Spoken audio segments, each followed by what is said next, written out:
Bangladesh shipping corporation বিএসসির কেনা নতুন জাহাজ এমভি বাংলার প্রগতিকে দৈনিক $20,000 ভাড়া দেওয়া হয়েছে। বুঝিয়ে নেয়ার 4 দিনের মাথায় আজ থেকে হংকংয়ের একটি প্রতিষ্ঠানকে ভাড়া দেওয়া হয়।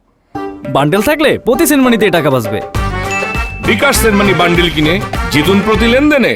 বিএসসি জানিয়েছে নতুন এই জাহাজটি 63,777 টন পণ্য পরিবহন উপযোগী। চুক্তির অংশ হিসেবে সোমবার সকালে চীনের জিংজিয়াং ইন্টারন্যাশনাল বাঁধ থেকে জাহাজটি ঝুসানে রওনা হয়।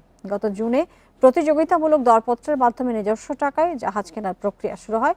গত 21 সেপ্টেম্বর সরবরাহকারী প্রতিষ্ঠানের সঙ্গে হয় জাহাজ কেনার চুক্তি। নতুন দুটি জাহাজের আরেকটি এমভি বাংলা নবযাত্রা আগামী ডিসেম্বরের প্রথম সপ্তাহে বিএসএর বহরে যুক্ত হবে। নতুন জাহাজটি যুক্ত হওয়ায় এখন সংস্থাটির বহরে জাহাজের সংখ্যা বেড়ে 6টিতে উন্নীত হয়েছে।